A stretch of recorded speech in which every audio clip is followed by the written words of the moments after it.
Anita Kaya is hosting, and we're going to get going. And we'll keep an eye on the chat, but mostly we're just going to try and get through. If you could hold your questions until the end, then we'll be able to have a Q&A, because the slides won't take the full hour. So basically, about SCORE, our mission, vision, and values. We are basically focused on small business communities, their mentoring and education. And our objective is for small business owner to thrive. As you know, small businesses are the heart of the national economy. All SCORE mentors are volunteers who give freely of their time, energy, and knowledge to help others.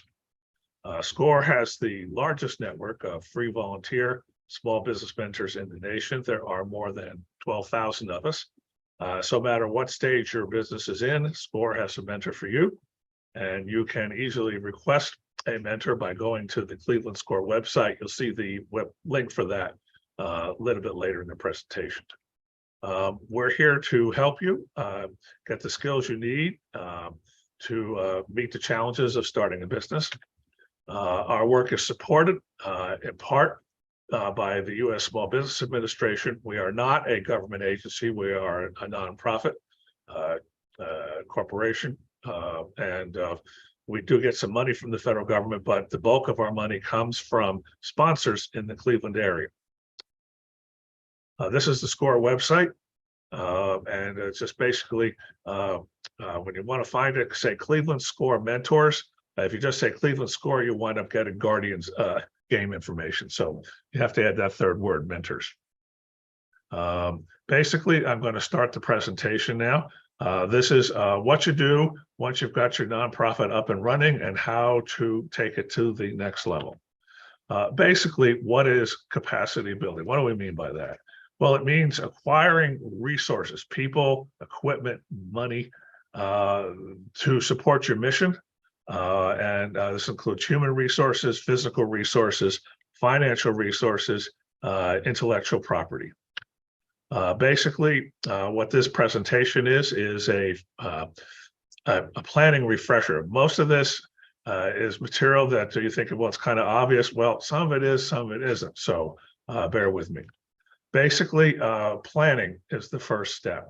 There's an old saying in nonprofit and in business, which kind of goes like this. It's a little grim, but it really matters. And that is execute your plan or execute your plan.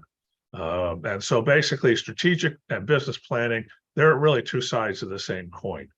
Planning provides a detailed roadmap and the tools to measure your progress and success. There's also another saying, and that is, if you can't measure it, it didn't happen. So measurement is really important. We'll talk about key performance indicators a little bit later.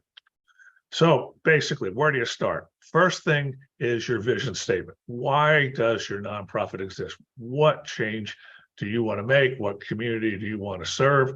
How do you want to go about carrying out the purpose of your nonprofit? And so this is an opportunity also to look at your mission statement and your organizational values. What does the organization believe in? Basically, you identify long-term goals, and we'll talk about SMART a little bit later. It's an acronym, actually, and also it's a metaphor. But first things first, you'll conduct a situation analysis. This is a kind of where are you now? It's kind of like your map on your phone. You punch the little icon and it says, this is where you are now. And you'll look at the internal weaknesses of the organization. You'll also look at the organizational strengths of the organization. You look at opportunities for growth. And then finally, you look at external threats. And by threats, we don't mean somebody wants to do you harm.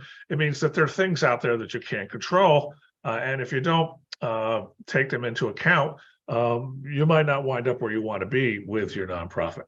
So strategies, how to achieve your long-term goals. We're going to get into that now. Basically, here are some key strategies for capacity building. There are 5 of them. 1, get more money. 2, get more volunteers. 3, attract in-kind contributions. 4, do more of what you're doing. And 5, improve your productivity. how you're getting work done. So basically, for getting more revenue, what would you do with that money? You would get new programs. You would expand programs, excuse me. You would increase internal operating capacity, people resources. You would increase the number of funders and reduce the risk of relying only a few. A lot of nonprofits that get one or two big donors think they're all set. That if these people decide they have other priorities, the cupboard's going to be bare. So you really need a broad base of funding, not just rely on a few. So where do nonprofits get their money? Well, 40, almost half get their money as fees from services. It's okay to charge for what it is you do, but you're not trying to make a profit. You're trying to cover your costs. 25% get it from local, state, or federal government. 25% from philanthropy. And philanthropy breaks down this way: about 5% from businesses, 11% from foundations, and 84% from individuals. Interestingly enough, according to statistics in 2022, 70% of households in the US donate to nonprofits, and the average is around a little bit less than $2,000 or a little bit less than 4% of household income. So how do you increase revenue? Well, we talked about fees. You can also write grants and write proposals. By the way, SCORE has a webinar on grant writing, and so check our website for its schedule. You can conduct an annual fundraising drive. You can hold an annual fundraising event. You can make special efforts to develop major donors. Nothing wrong with having them, but don't rely on them exclusively. And you can also consider planned giving and capital campaigns. So be smart about qualifying your donors. Identify the universe of donors, build a database of suspects, prospects, and targets, and think in concentric circles. So at the center is the family, board, users, and staff. Then you have another circle, and then finally an outer circle. So by the way, all of you who are on board now attending this webinar will receive a copy of these slides. So don't worry if you think this is, you're not going to catch this because we're going through the slides at a regular pace. You will get the slides and also a link to the webinar once it's on our YouTube channel and on our website. So you will have that. Okay, you can recruit more volunteers. There's plenty of people out there who want to put time into a nonprofit. The question is finding the right people.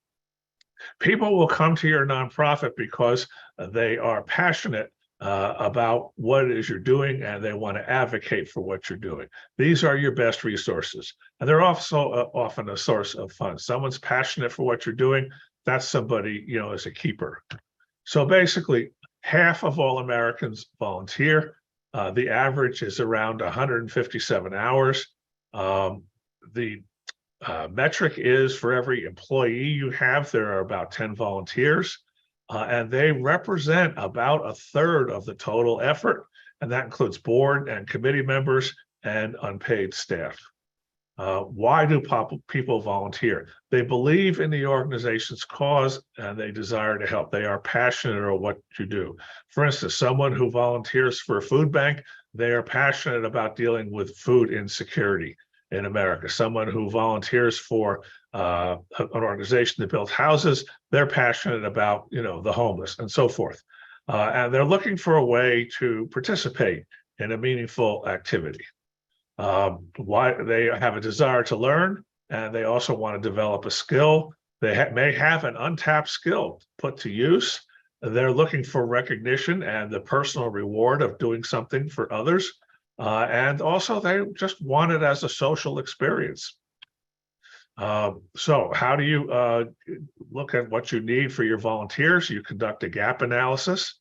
You make a needs list, and you look at the list with your staff, basically. And so here's an example of a gap analysis.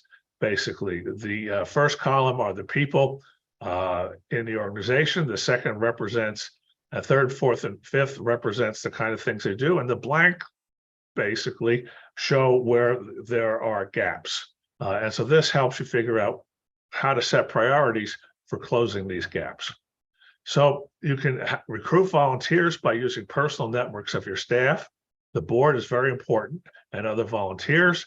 You can reach out to other organizations that are doing similar or related work. And you can also get a guidebook. There's plenty of stuff on the internet with information on how to develop a recruiting campaign. So go out there and search for it. Basically, passion and volunteer goodwill, not financial incentives. No one ever got rich running a nonprofit. Believe me, you can make a living if you're the paid staff, but it's not a place where you're going to be able to ride off into the sunset in Key West, in 3 or 4 years. Understand why people volunteer and put this knowledge to use. Passion for the service or the cause is the motivator. If you have a clear vision, mission, and set of values, that's essential to aligning volunteers' performance with expectations. People perform because they want to help the mission of the nonprofit. That's the motivation. There's also the fact that you can apply professional human resource standards to the volunteer workforce. Okay, you can also reach out for in-kind donations. Generally, in-kind donations are not used to generate revenue, but can create value. And they also can be used to replace an expensive item. In-kind donations can include food, clothing, household products, office supplies and equipment, other office stuff, vehicles, professional services, service programs and services from other nonprofits, or services provided by a business. So how do you expand or increase your services or products? What strategic objectives would this meet? Well, basically, you would use a similar approach that a business would use by focusing on the customer, either the community or the people that the nonprofit is serving.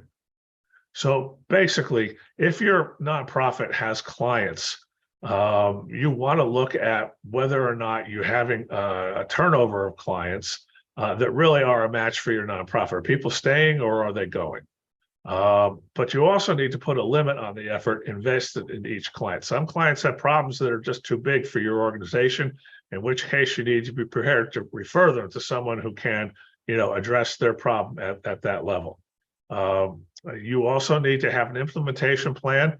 And what they're calling an exit strategy means, again, as I mentioned, if a client comes in and has just too big a deal for you to get your arms wrapped around, you need to find a way to get that client to somebody who can help. This is a cartoon which basically explains, and with some sarcasm, that the purpose of the nonprofit needs to focus on the things they can control and be aware of the things that they can't. Improving productivity. The question is there a better or more effective way to deliver your products and services? And here's something interesting. If you start a program with a nonprofit, typically it has about a 5-year run before it starts to run out of gas, because circumstances have changed, clients have changed, costs have changed, whatever, and it's an inflection point to start thinking about what's next.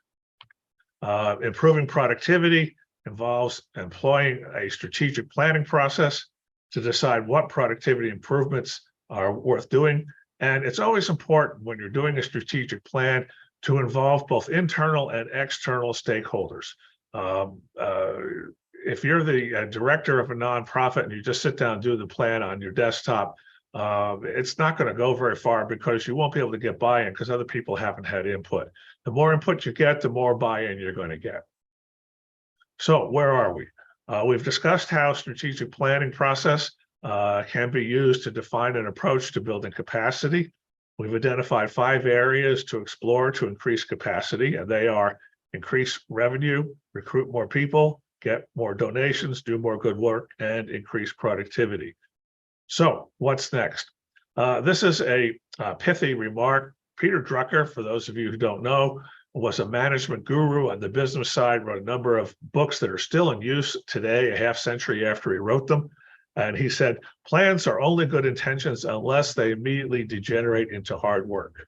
Bear in mind that he wrote this probably right after World War II, so kind of a different idiomatic approach to sloganeering, but basically says your good intentions are fine, but they have to result in something happening. So implementation, skills. The skills of the people who will work for you have to be aligned with the mission of the organization. And we're going to talk about developing skills and getting them to benefit by their application to your nonprofit. So this is a kind of a pathway or roadmap for getting skills aligned. And that is the skills have to be aligned with the vision and mission, with the outputs of the strategic plan, with policies. There has to be a job description and hiring practices. There has to be a performance plan for the employees or for the volunteers with coaching.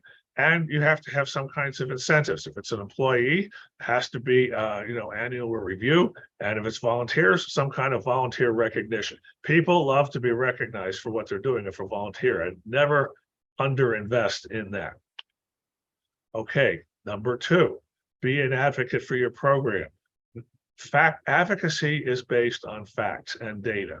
It's very important to have hard numbers. Success stories backed by hard numbers will be absolutely essential for your fundraising. Recognize the people who contribute to your nonprofit, either directly through funding or through in kind or through other means, and provide a statistical report of overall progress. You want to basically think about a quarterly review of where you are from a point of view of data, and not dive too much into the data in between those quarters, but do collect it. And you need to do outreach with meetings, with publications in the local or regional or national news media, with phone calls to key stakeholders, emails and so forth. Always be telling your story. You also want to be open to input. And that means if someone comes in with an idea and they want your time, see if you can't figure out a way to schedule it. You never know when a good idea is going to walk in the door. And be present for that meeting. I mean, really listen to what the person has to say. Let them get it all out on the table. Maybe, something from left field, maybe not something you like, but there may be a kernel of an idea in it. So always be willing to listen when people come in. And at the same time, you need to know what drives your organization, what makes it tick, because you're looking for ideas that make it tick better. And seek help. Be open and be willing to change. I think I just sort of covered that, but that kind of captures it in a nutshell. Okay, management focus. People, of course, who work for you have to be accountable for what they do. You can't let people freelance in your organization, but you do need to identify when something's not up to the mark or where something's falling short, and have a corrective action plan. All right. So managing people, organize teams where it's practical, communicate the organization's result, always share the data you're pulling together on the organization's result with your team. A very important thing in terms of being present is management by walking around. Show up, walk around, talk to people, listen, get people comfortable talking with you and sharing with you what's on their mind. Always celebrate success, always look for a opportunity.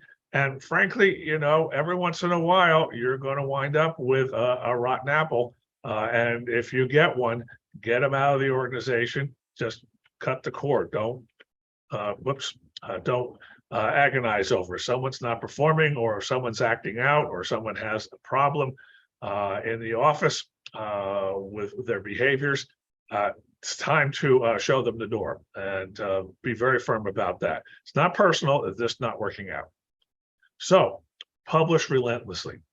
The power of persistent publicity. I like the alliteration there.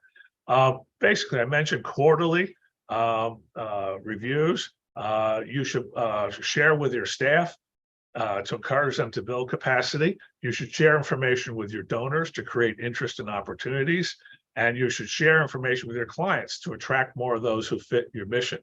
So basically 3 levels here: mission, goals, and strategies, success stories, and your performance indicators or your status. Now, other things that you can do: you can build your board and its committees by aligning with other organizations. Let's say you're providing clients in a health field.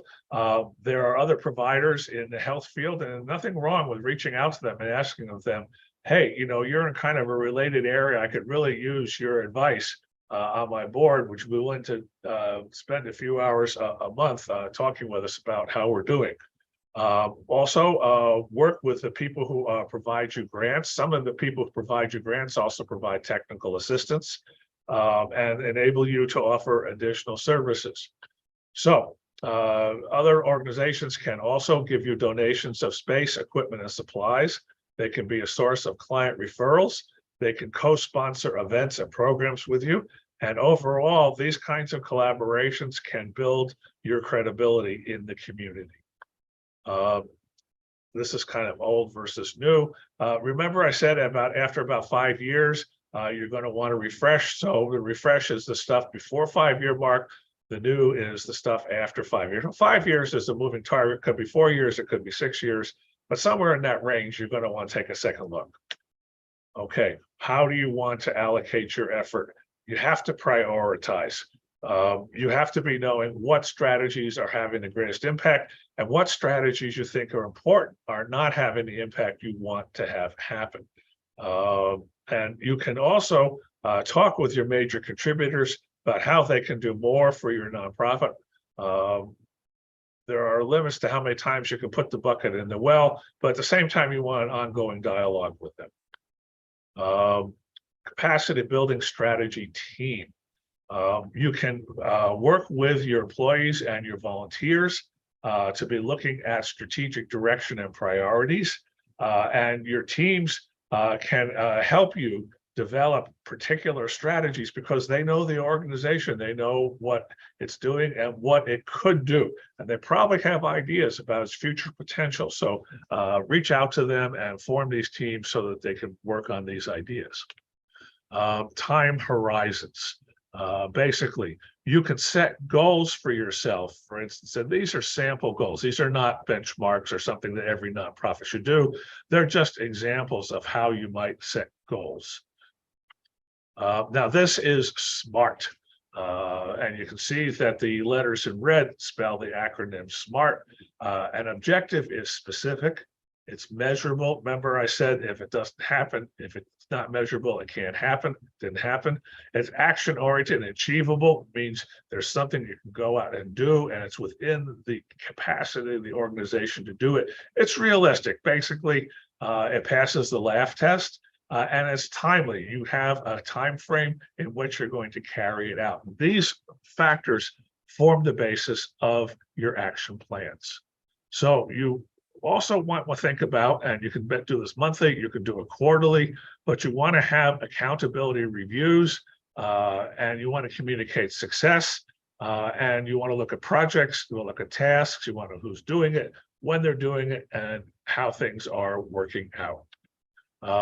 You can also do an organizational assessment, which is a SWOT. I mentioned that earlier.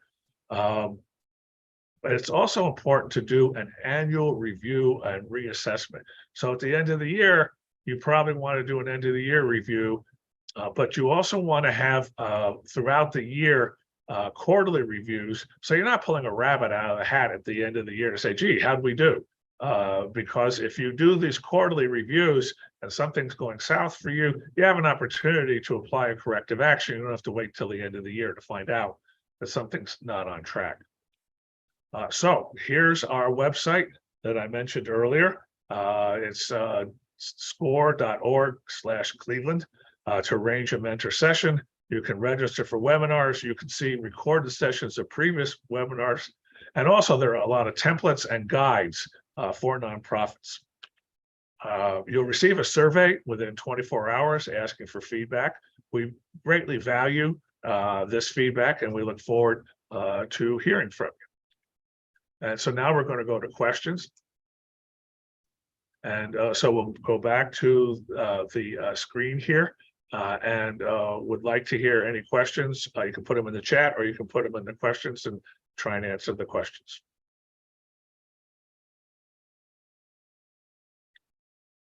Well, I do not see any. So let's give people a moment to collect their thoughts. And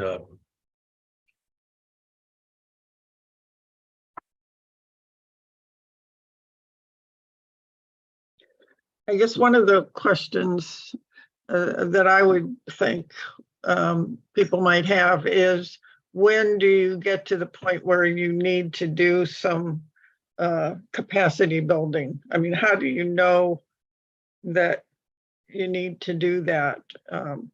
Sometimes you get to that point because you realize you're running out of gas. You don't have enough money because of the number of clients that are coming in to be served. The facility isn't big enough to handle the operation. You don't have enough people to carry out the work that needs to be done. All of those are signals that it's time to think about building your capacity. Mm-hmm. Says you went too fast. Can you go back over the focus and action steps? Sure. Basically, signals that you need to do capacity planning are that you're not able to do what you want to do. And this may be because you don't have enough people to serve the clients that you want to serve. You don't have enough money to pay for all the operations that you want to carry out. The building that you're in isn't big enough or doesn't have the right facilities to support the organization. Those are signals, and there are others, but all of these are indicating that there are gaps. And when you identify a gap like that, that's a signal that it's time to thinking about, how do I close that gap? How do I get more capacity so that I have the money to pay the employees? I have a building that's big enough to do the work, that I have enough employees and volunteers to serve the clients.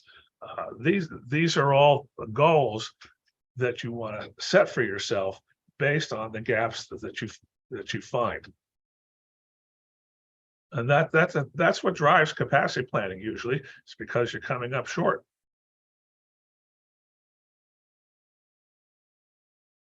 Okay, well, doesn't look like we're drumming up too much business here. Okay, I want to thank everybody. What's one other thing about capacity planning? That's the reactive part of capacity planning. The proactive part is, you know, that you want to, let's say you're serving 100 clients a month and you like to grow to say serving 500. Well, the question is, how do you get there? How many people do you need to do that? What kind of a building do you need? How much funding would you need? How many employees would you need? That's the proactive part. So there's two parts to capacity planning. One's reactive because you have gaps, and the other is proactive because you want to expand what you're doing and how you're doing it. So that's kind of it in a nutshell. We don't have any questions. I want to thank everybody for their time and attention. As Anita has pointed out, this will be on the SCORE website. All of you who are here tonight will receive the recording, link to the recording, and also the slides. And please do check out the SCORE website if you want, especially if you want a mentor for your nonprofit. We do have quite a number of mentors who are expert in nonprofit, and they'd be happy to work with you. Oh, there's one thing on the chat. Let me just check this. No, just somebody saying hello back. Okay, thank you very much. We're gonna close the session now. Everyone have a good evening. Bye now.